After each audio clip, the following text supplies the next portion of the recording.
نور آنے سے پہلے کی دنیا، سیرت رسول صلی اللہ علیہ وآلہ وسلم۔ یہ اس وقت کی بات ہے جب دنیا اندھیروں میں ڈوبی ہوئی تھی۔ عرب کی سرزمین میں ظلم عام تھا، بیٹیوں کو زندہ دفن کیا جاتا تھا، طاقتور کمزور کو کچل دیتا تھا، اور انسانیت ایک ایسے رہنما کے منتظر تھی جو دنیا کو روشنی دے دے۔ اور پھر اللہ نے اپنے محبوب صلی اللہ علیہ وآلہ وسلم کو اس دنیا میں بھیجنے کا فیصلہ فرمایا۔ السلام علیکم۔ اس نئی سیریز میں ہم رسول اللہ صلی اللہ علیہ وآلہ وسلم کی مبارک زندگی کو معتبر اسلامی روایات اور اوتھینٹک حوالوں کے ساتھ جانیں گے۔ یہ صرف ایک تاریخی داستان نہیں، بلکہ انسانیت کے لیے ہدایت، محبت اور رحمت کا سفر ہے۔ آج کے ایپیسوڈ میں ہم جانیں گے رسول اللہ صلی اللہ علیہ وآلہ وسلم کی ولادت سے پہلے عرب کی حالت کیسی تھی، حضرت عبداللہ کون تھے، حضرت آمنہ کون تھی، اور وہ مبارک نکاح کیسے ہوا جس سے دنیا کو رحمت للعالمین صلی اللہ علیہ وآلہ وسلم عطا ہوئے۔ چھٹی صدی کا عرب ایک ایسی سرزمین جہاں قبیلوں کی لڑائیاں برسوں جاری رہتی تھیں، شراب، ظلم، سود اور جہالت عام تھی۔ لوگ بتوں کی عبادت کرتے تھے۔ کعبہ جو حضرت ابراہیم علیہ السلام نے اللہ تعالیٰ کی عبادت کے لیے بنایا تھا، اس میں 360 بت رکھ دیے گئے تھے۔ لیکن اس تاریکی کے درمیان اللہ ایک عظیم نور بھیجنے والا تھا۔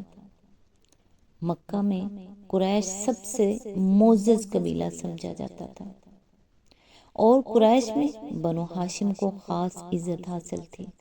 رسول اللہ صلی اللہ علیہ وآلہ وسلم کا خاندان نہایت شریف، عزت والا اور پاکیزہ تھا۔ آپ صلی اللہ علیہ وآلہ وسلم کے دادا حضرت عبد المطلب مکہ کے انتہائی معزز سردار تھے۔ لوگ ان کی عزت کرتے تھے اور خانہ کعبہ کی خدمت ان کے سپرد تھی۔ حضرت عبد المطلب کے کئی بیٹے تھے، لیکن ان سب میں حضرت عبداللہ سب سے زیادہ خوبصورت، نرم مزاج اور محبوب تھے۔ لوگ ان کے اخلاق اور شخصیت کی تعریف کرتے تھے۔ مکہ میں ان جیسا نوجوان کم دیکھا جاتا تھا۔ روایات میں آتا ہے کہ حضرت عبد المطلب نے زمزم کے کنویں کو دوبارہ دریافت کیا تو انہوں نے نظر مانی تھی کہ اگر اللہ انہیں 10 بیٹے عطا فرمائے تو وہ ایک بیٹے کو اللہ کی راہ میں قربان کریں گے۔ جب قرعہ نکلا تو حضرت عبداللہ کا نام آیا، لیکن پھر 100 اونٹ فدیے میں دیے گئے اور اللہ تعالیٰ نے حضرت عبداللہ کو محفوظ فرما لیا۔ اور شاید یہ اس لیے تھا کیونکہ اللہ نے ان کے نصیب میں ایک عظیم امانت رکھی ہوئی تھی۔ حضرت آمنہ مکہ ہی میں ایک نہایت پاکیزہ اور معزز خاتون تھی۔ حضرت آمنہ بنت وہب، وہ اپنے اخلاق، شرافت اور نسب کی وجہ سے بہت عزت رکھتی تھی۔ قریش کی عورتوں میں ان کا مقام بلند سمجھا جاتا تھا۔ آخر وہ وقت آیا جب حضرت عبد المطلب نے حضرت عبداللہ کا نکاح حضرت آمنہ سے طے کیا۔ یہ ایک بابرکت نکاح تھا، ایسا نکاح جس سے دنیا کو وہ ہستی ملنے والی تھی جنہیں اللہ نے رحمت للعالمین بنا کر بھیجا۔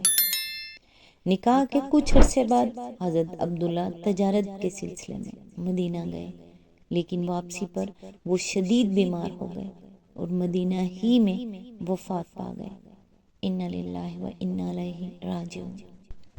اس وقت حضرت آمنہ تنہا تھی اور ان کے دل میں ایک آنے والے بچے کی امید تھی۔ وہ نہیں جانتی تھی کہ ان کے گھر آنے والا بچہ صرف ان کا بیٹا نہیں ہوگا بلکہ پوری انسانیت کے لیے رحمت بنے گا۔